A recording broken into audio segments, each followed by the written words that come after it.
ကမ္ဘာစစ်ကြီးနှစ်ကြိမ်ဖြစ်ပြီးနောက်မှာတော့ကမ္ဘာလုံခြုံရေးနဲ့ငြိမ်းချမ်းရေးကိုထိန်းသိမ်းဖို့ကမ္ဘာကုလသမဂ္ဂအဖွဲ့ကြီးကိုဖွဲ့စည်းခဲ့ကြပါတယ်။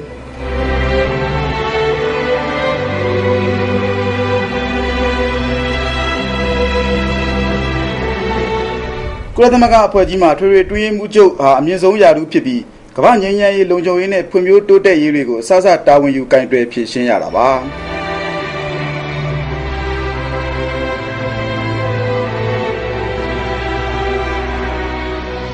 Mr. Trively ကနေဒီနေ့ Mr. Ban Ki-moon ထိထွေထွေရေးမှုရှိဦးတာဝန်ထမ်းဆောင်ခဲ့တဲ့အထက်မှာ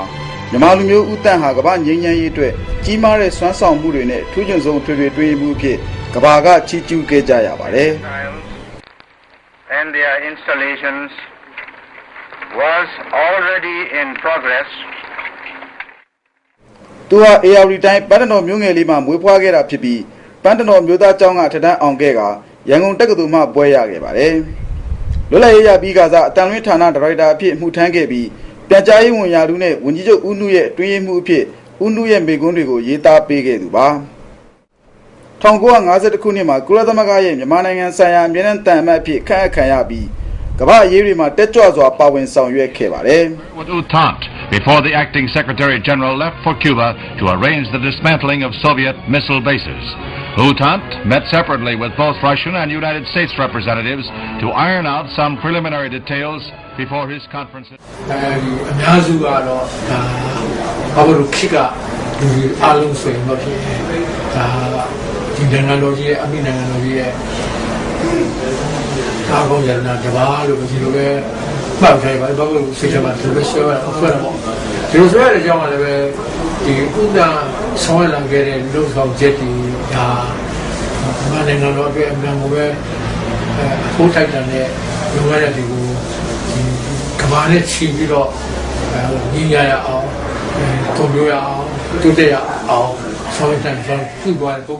ဦးတန်းရဲ့ကုလသမဂ္ဂမှာတာဝန်ထမ်းဆောင်ခဲ့တဲ့ကာလအတွင်းလေးစားပွဲရာတွေနဲ့ပတ်သက်ပြီးကုလသမဂ္ဂမှာတာဝန်ထမ်းဆောင်ခဲ့မှုတဲ့ဒေါအောင်ဆန်းစုကြည်ကအခုလိုပြောပြပါတယ်။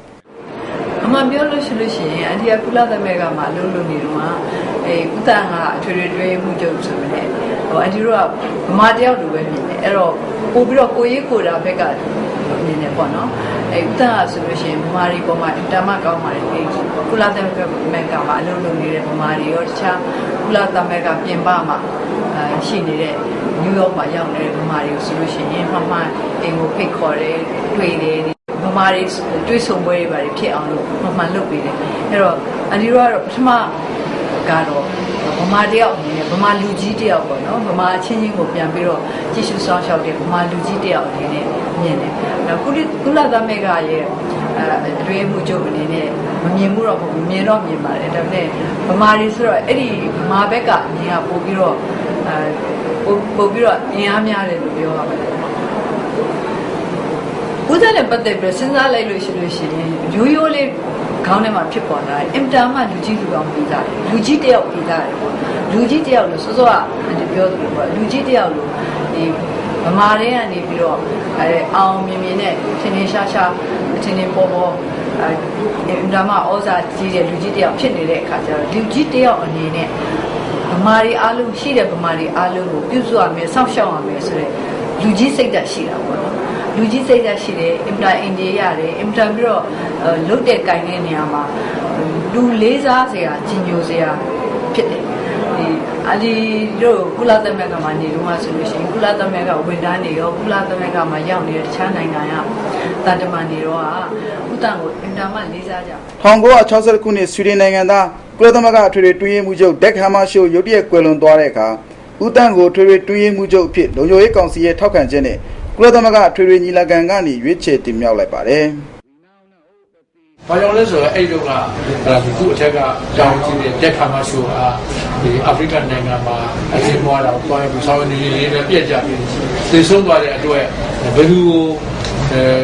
အထူးရုံခါရမှာလဲပြဿနာဖြစ်တဲ့အချိန်ကမှအဲ့ဒီတော့CAစစ်ပွဲဖြစ်နေတဲ့အတွက်ငါအမေရိကန်အုပ်စုကလည်းပဲသူတို့လိုလားတဲ့တယောက်တင်နေတယ်ဒီရုရှားလိုလားတဲ့အုပ်စုတွေကလည်းပြောတင်နေတယ်ဆိုတော့ပြဿနာဖြစ်တယ်တရားထဲမှာသဘောကြည့်လိုက်တဲ့အခါကျတော့ကြားထဲမှာအမေရိကန်နဲ့ရုရှားနဲ့သဘောတူတဲ့ကြားတဲ့က3ယောက်အတွင်းရေးမှုအဖွဲ့ tripartite ပေါ့နော်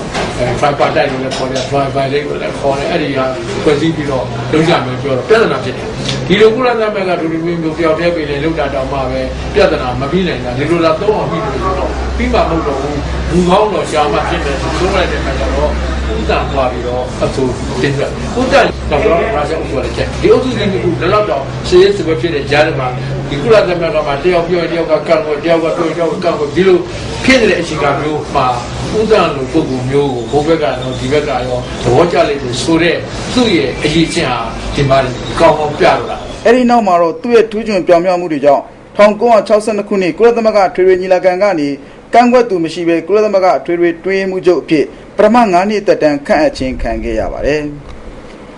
ဒုတိယ9နှစ်သက်တမ်းမှာလည်းကန့်ကွက်သူမရှိထပ်မံရွေးချယ်ခံခဲ့ရပြီ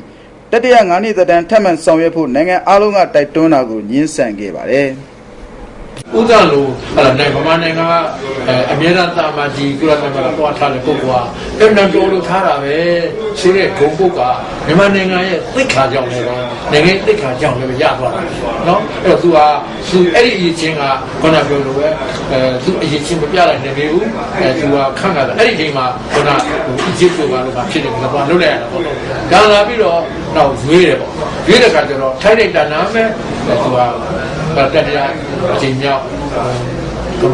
ဘာကုလသမဂ္ဂပြည်သူ့မှုကိုဖြစ်တယ်ပေါ့အဲ့ဒီချိန်ကျတော့ကသူစွန့်ရင်ဖြစ်လာဥဒ္ဒဟာကမ္ဘာငြိမ်းချမ်းရေးအတွက်ရေးပါတဲ့အထိမ်းအမှတ်မီးရှူးတစ်စောင်ပုဂ္ဂိုလ်တူဖြစ်ပါတယ်ဗမ်မလိုက်လှူရှားမှုအဖွဲ့ကြီးကိုမွေးဖွားပေးခဲ့တဲ့1955ခုနှစ်မှာအင်ဒိုနီးရှားနိုင်ငံဘန်တောင်းမှာကျင်းပတဲ့အာရှအာဖရိကထိပ်သီးဆွေးနွေးပွဲရဲ့အတွင်းမှုအဖြစ်ဆောင်ရွက်ခဲ့တာပါဥဒ္ဒတာဝန်ထမ်းဆောင်စဉ်အတွင်းကြီးမားတဲ့ကမ္ဘာပဋိပက္ခတွေကိုဖြေရှင်းပေးခဲ့ရပါတယ်တတိယကမ္ဘာစစ်ဖြစ်လူနီးပါးအထိအငြင်းပွားခဲ့ရတဲ့1962ခုနှစ်ကျူးဘာနျူကလ িয়ার ဒုံးပျံပြဿနာကိုသူ့ရဲ့တန်တမာရေးကျွမ်းကျင်မှုနဲ့ကင်တွယ်ဖြေရှင်းပေးနိုင်ခဲ့ပါတယ်။ဒါအပြင်ကွန်ဂိုပြည်တွင်းစစ်၊ဗီယက်နမ်ပြည်တွင်းစစ်၊ဆိုက်ပရပ်စ်အရေး၊အာရပ်-အစ္စရေးပဋိပက္ခ၊အိန္ဒိယ-ပါကစ္စတန်ပဋိပက္ခစတဲ့အရေးခင်းကြီးတွေကိုဗမ်းမလိုက်ပဲဖြေရှင်းပေးခဲ့တာကြောင့်ငြိမ်းချမ်းရေးမီးရှူးတစ်စောင်အဖြစ်သတ်မှတ်ပြီးကုလသမဂ္ဂကဥဒ္ဒငြိမ်းချမ်းရေးဆုကိုနှစ်စဉ်ပေးအပ်ရာဆုရရှိခဲ့သူတွေမှာမာသာထရီဇာလည်းပါဝင်ခဲ့ပါတယ်။မြေစုပြခဲ့တာတော့ကျူဘာပြဿနာကျူဘာပြဿနာကျတော့ဘာလို့လဲမှီပေါ့နော်ဟိုအစ္စရေးကိုကြမ်းတယ်မှီတယ်ကျူဘာလည်းမှီတယ်မှီတဲ့ခါကျတော့ဘာလဲဆိုတော့ဒီကျူဘာမှာဟာလာဒီဘလိုရင်းကခရစ်ယာန်ကသူစီကမဇိုင်းကြီးတခါလေလာပြီးတော့တက်နေတာဟာရှေ့ဝက်တက်နေတာဟာအမေရိကန်ရဲ့ဟိုဂျူလူကအပေါ်ကစပိုင်လီနန်ကညင်းလို့ဖြစ်တဲ့ကဖြုတ်ခိုင်းတာမဖြုတ်ဘူးမဖြုတ်တဲ့ပြင်ထပ်ပြုတ်ပြီးသမောနေတယ်ပို့တယ်ဒါကခရစ်ယာန်ရုရှားကကြော်မနေတဲ့ confrontation ပေါ့အဲ့ဒီအချိန်ကမှစစ်ပဲဖြစ်တော့မလားလို့ဆိုပြီးတော့အမေရိကန်ရေတပ်မတော်ကလည်းတခါအမ်ဘာကိုတခါဒီကျိုးဝိုင်းပေါ်နေတော့ဒါဒုတိယကမ္ဘာစစ်တတိယကမ္ဘာစစ်ကြောက်စမီပွားဖို့ဖြစ်တယ်အဲ့ဒီချိန်မှာဥဒ္ဒနော်ဒီအဖွဲ့နှစ်ခုကြားထဲမှာတခါလေးကိုပြည်လဲအောင်ဒီနေမအားညမအားမမောမပန်းလုတ်ကြိုင်လိုက်တဲ့ကိစ္စအားနောက်ဆုံးစစ်ကိုပြန်စီသွားတယ်ဒီဥစ္စာရဲ့မျိုးဒီကုလသမဂ္ဂရဲ့ဒီမျိုးရဲ့အကြီးမားဆုံးသောအောင်မြင်မှုကမ္ဘာငြိမ်းချမ်းရေးနိုဘယ်ဆုရှင်ဒေါ်ဆန်းစုကြည်ကဥဒ္ဒ100နှစ်မြောက်မွေးနေ့အထိမ်းအမှတ်ဖြစ်ငြိမ်းချမ်းရေးနဲ့ပတ်သက်ပြီးအခုလိုပြောကြားခဲ့ပါတယ်ငြိမ်းချမ်းရေးအတွက်အရေးကြီးဆုံးချက်လက်ကတော့သဘောထားကြီးမှုပဲလို့အဲ့ချက်လက်ဘာဖြစ်လို့လူတိုင်းကတော့ကိုယ့်အမြင်ရှိတာပေါ့ဒီကိုယ့်အမြင်ကိုပဲစုပ်ကိုင်ထားမယ်ဆိုရင်တခြားဘက်ကတခြားလူရဲ့အမြင်ကိုတော့လုံးဝထည့်မတွက်ဘူးဆိုလို့ရှိရင်တော့ငြိမ်းချမ်းမှုဆိုတာမလွယ်ဘူးပဋိပက္ခတွေကဖြစ်ပါဘူးအဲ့တော့ငြိမ်းချမ်းရေးအတွက်တကယ်အရေးကြီးတယ်ဆိုတာကိုယ့်အမြင်ရှိတယ်သူ့အမြင်လည်းရှိတယ်ဆိုတာကိုနားလည်အသိမှတ်ပြုပြီးတော့အဲ့ဒီဟာပေါ်မှာအခြေခံပြီးတော့ညီညွတ်မှုပေါ့နော်စိတ်သဘောထားညီညွတ်မှုစိတ်သဘောထားအနေနဲ့တိမ်မွေးမှုအဲ့ဒီဟာတွေကိုရှားတယ်ကမ္ဘာနိုင်ငံရေးအရေးကိစ္စတွေအပြင်ဥဒ္ဒဟာကုလသမဂ္ဂရဲ့လူမှုရေးအဖွဲ့များစွာကိုထူထောင်ခဲ့တဲ့အထင်ကြီးပုဂ္ဂိုလ်လည်းဖြစ်ပါတယ်ကုလသမဂ္ဂဖွံ့ဖြိုးရေးအစီအစဉ်ကုလသမဂ္ဂတက္ကသိုလ်ကုလသမဂ္ဂပတ်ဝန်းကျင်ထိန်းသိမ်းရေးအစီအစဉ်သုတေသနနဲ့လေ့ကျင့်သင်ကြားရေးအစီအစဉ်တွေကိုစတင်ထူထောင်ခဲ့တဲ့သူပါ ပန်းတတော်မြို့မှာကျောင်းဆရာအဖြစ်တက်မွေးခဲ့တဲ့ဦးတန်းဟာပညာရေးကိုအထူးလေးထားသူဖြစ်တဲ့အတွက်ကုလသမဂ္ဂဖွံ့ဖြိုးရေးအစီအစဉ်တွေမှာပညာရေးကိုအထူးဦးစားပေးခဲ့ပါတယ်။နိုင်ငံတကာတက္ကသိုလ်တွေကဦးတန်းကိုဂုဏ်ထူးဆောင် LED ဘွဲ့25ခုပေးအပ်ခဲ့ပြီးဒေါက်တာဘွဲ့5ခုပေးအပ်ခဲ့ပါတယ်။ကုလသမဂ္ဂအဆောက်အဦရှိကျွန်းငယ်လေးတစ်ခုကိုဦးတန်းကျွန်းလို့အမည်တပ်ဂုဏ်ပြုထားပြီးမလေးရှားနိုင်ငံကလည်းကွာလာလမ်ပူရှိတန်တမန်လန်းကိုဦးတန်းလန်းအဖြစ်ဂုဏ်ပြုအမည်ပြောင်းလဲခဲ့ပါတယ်။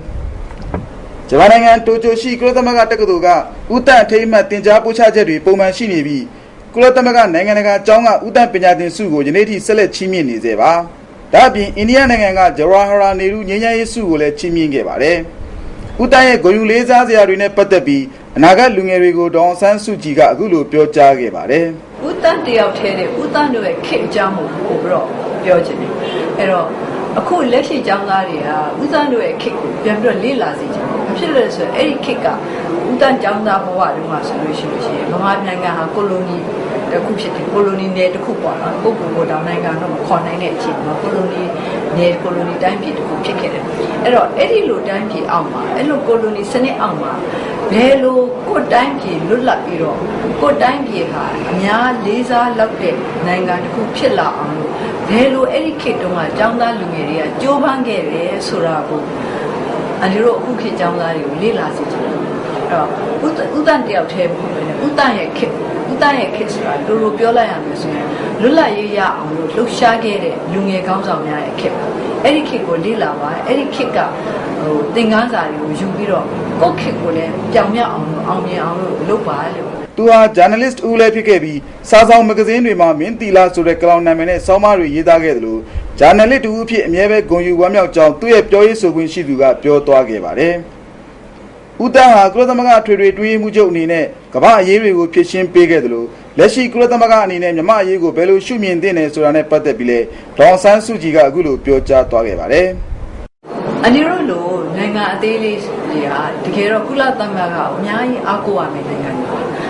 အင်အားကြီးတဲ့နိုင်ငံကြီးတွေကမိမိတို့သဘောနဲ့ရပ်တည်နိုင်တဲ့အခြေအနေတွေအများကြီးရှိပေးပေမဲ့နိုင်ငံသေးတွေကြတော့အဲ့လောက်အခြေအနေမပေးဘူးအဲ့တော့အန်ဒီတို့လိုနိုင်ငံတွေကကမ္ဘာကုလသမဂ္ဂကြီးကိုတကယ်နိုင်ငံတကာကနေပြီးတော့အားကိုးလေးစားတဲ့အဆောက်အအုံကြီးတစ်ခုဖြစ်နေရပ်တည်စေချင်တယ်အဲ့ဒီလိုရပ်တည်နိုင်ဖို့လိုအပ်တဲ့ခြေလှမ်းတွေကိုတော့လှမ်းသင့်တယ်လို့ပြောချင်ပါတယ်။အဲဒီကုလသမဂ္ဂရဲ့အခက်အခဲတွေကိုမသိလို့ဟုတ်ပါဘူး။ကုလသမဂ္ဂဆိုတာတကယ်တော့ကုလသမဂ္ဂဖြစ်မြောက်နိုင်တယ်ဆိုတာဟာတော့ဒီအဖွဲ့ဝင်နိုင်ငံတွေအားလုံးရဲ့ဘောတူညီချက်ဘယ်လောက်ရှိသလဲပုံမှာတည်တာပေါ့။ဒါပေမဲ့လည်းဒီအဖွဲ့ဝင်နိုင်ငံတွေအားလုံးသဘောတူညီနိုင်အောင်လို့ဒီအားလုံးမဟုတ်ရင်တော့အများစုရဲ့ထောက်ခံမှုရအောင်လို့လုပ်ရမှာတော့ကုလသမဂ္ဂအဖွဲ့အစည်းရဲ့တာဝန်တစ်ခုဖြစ်တယ်။အခုလိုကမ္ဘာထိပ်တန်းခေါင်းဆောင်တူဖြစ်တဲ့ဦးတန်းကွယ်လွန်တဲ့အခါအာနာရှင်ဦးနေဝင်းကတာမန်လူတူလို့တင်းကြိုဖို့စီစဉ်ခဲ့တာကြောင့်တမိုင်းဝင်ဦးတန်းအရေးခင်းဖြစ်ခဲ့ရပါတယ်။